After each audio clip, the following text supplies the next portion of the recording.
You ever walk out of the thrift store feeling like the goat of sourcing? Cart full, brain doing profit math, and dopamine in your system. You're high on the hustle. But when you get home and the truth hits harder than Goodwill pricing their used Levi's at 26 bucks, in my area anyway, you start checking comps and you realize you didn't score. You just bought out of habit. You bought out of panic. Nothing but buying out of fear. That Squishmallow worth less than a Mickey D's burger. Those Starbucks City mugs oversaturated and slow moving. That weird little kitchen gadget, you don't even know what the hell it does. But you bought it. What you just did wasn't sourcing. It was coping. I do a lot of coping, but with alcohol. Look, I get it. You were trying to make a bad week feel like a good one. At one point or another, we all have been there. It usually happens when you're more green, but I've seen tenured people do it too. Let's be real. If you're trying to build an actual business, not just rack up shelves of maybes, then you better learn the power of walking away. Because sometimes the best thing you can do in a thrift store is leave with nothing. Today, I'm going to show you the 3 moments where walking the hell out is not only okay, it's the smartest, most profitable move you can make. Stay until the end to see the 6-step system to turn those wasted thrift store runs into consistent cash flow. And why? Because Resellutions gives you real solutions. Here's the lie most resellers believe. Shopping at the thrift store is always progress. Sourcing feels like you're building a business. But that shopping high everyone loves, that wears off very quickly.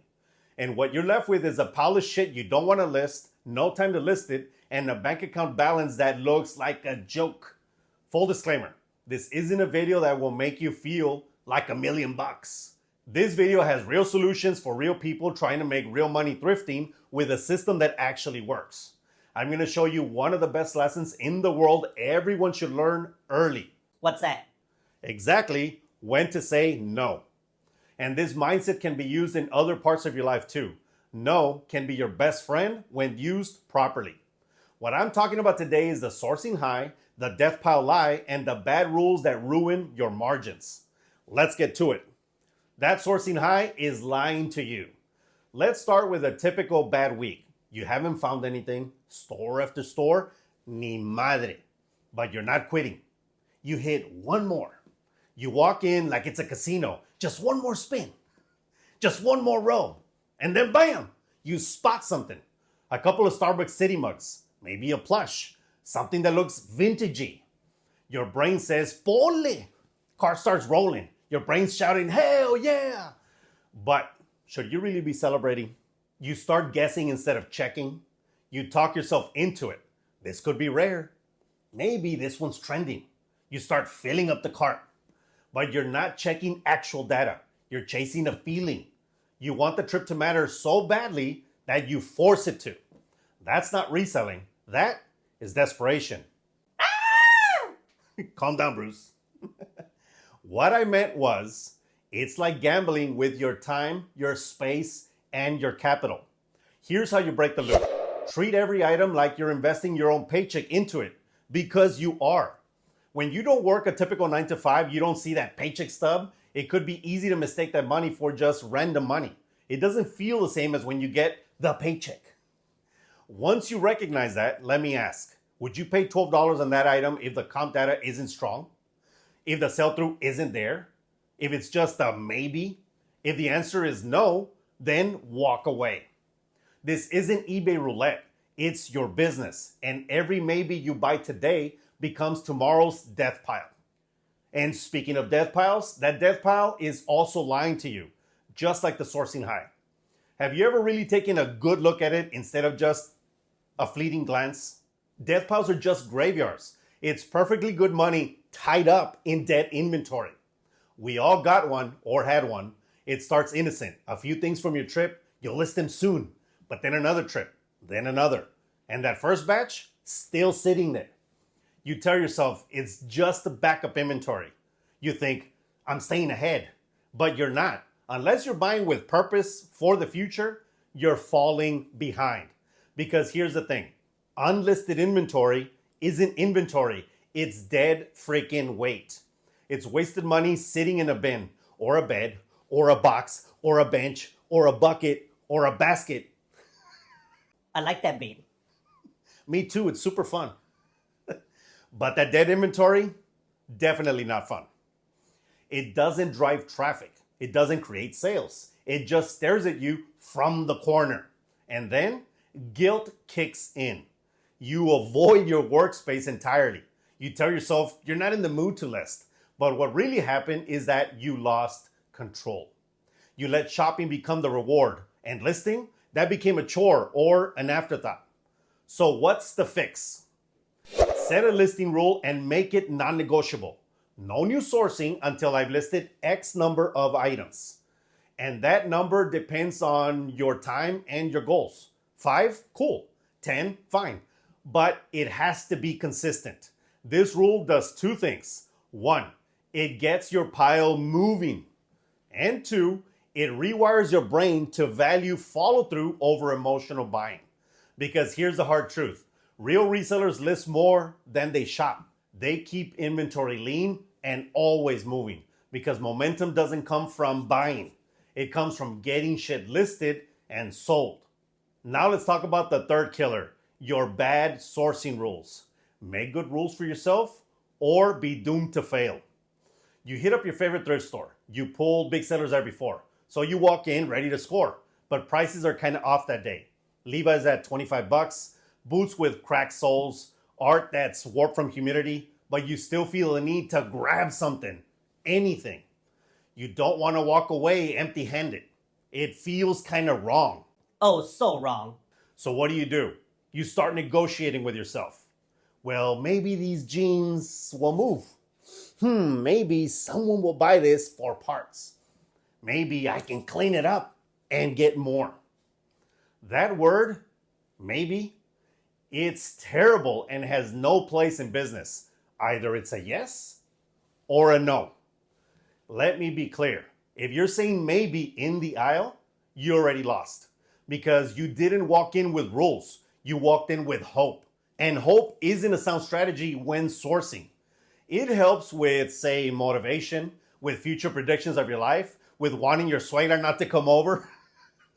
But you need hard rules and you need to stick to them.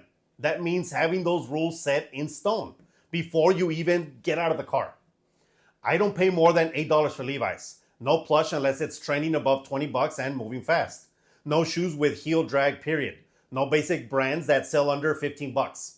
These are your margins. Protect them. This is how pros shop. They don't look for maybes. They look for proven ROI. And if a store doesn't have it, they walk.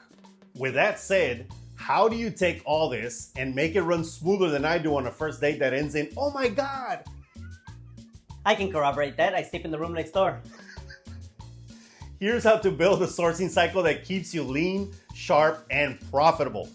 Step number 1, inventory check. Before you thrift, check your inventory. How many unlisted items do you have? What categories are moving in your store right now?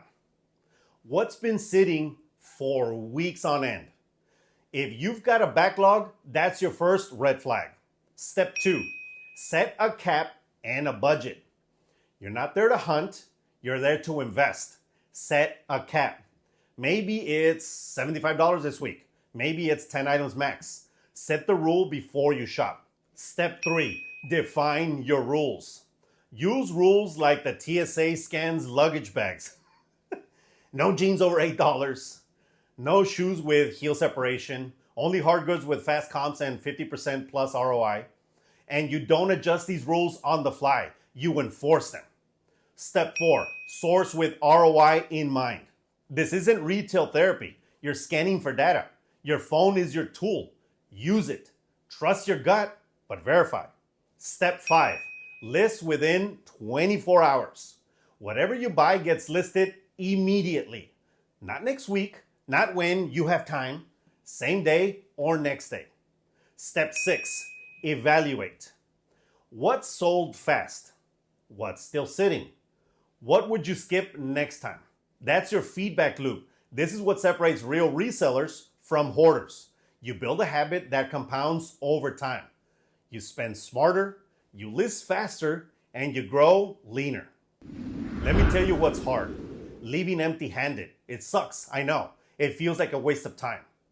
Your pride wants to buy something, anything, and make that trip feel worth it. But walking away, that's not a loss. That's the most pro move you can make. Because when you say no to junk, you say yes to space, time, and margin. You say yes to better decisions that have a real positive impact. So think back. When was the last time you bought something just to feel like you were making progress? Did you check comps or just hope for the best? Did you break your rules or stick to your process? Drop it in the comments because I really want to know. And let's call it what it is. Let's own it and let's fix it. Because in this community, we have real solutions for real people who want to make real money. And that's it, everybody. To continue supporting the channel, you can always send your thanks with the thanks button down below. You can buy the Resellupe to add value to the photos you're already taking. Better photos means better sales, plain and simple. And you can become a member of the Resellutions Posse for less than gas station coffee and get access to videos that no one else has access to. As always, give this video a like, share this with anyone that needs to see it, and subscribe to the channel if you haven't done so already so you don't miss awesome videos like this. See you in the next one. Peace and cheers, everybody. Woohoo! I love this topic of learning how to say no. I think that this is one of the barriers that most people have in general. They don't want to say no. For example, let's just not talk about reselling or not talk about business. For example, your family, your friends, your significant other. If you have things to do and then they ask you, let's go party, or you have to take me this place, or meet me over here, or let's go get some dinner. And there's a lot of things that are taking you away from what you want to do, but you don't want to say no because you don't want to hurt people's feelings, or you want to be a part of everything at once, knowing that you can't do that. You promised that you were going to work on your business, so everybody else should be a no. If you treat your business this way, if you start saying no to the bad decisions, the good decisions ultimately pop up by themselves, and that will help you move forward in your business and in your life in general. That's what's happened to me. That's my experience. And what the hell?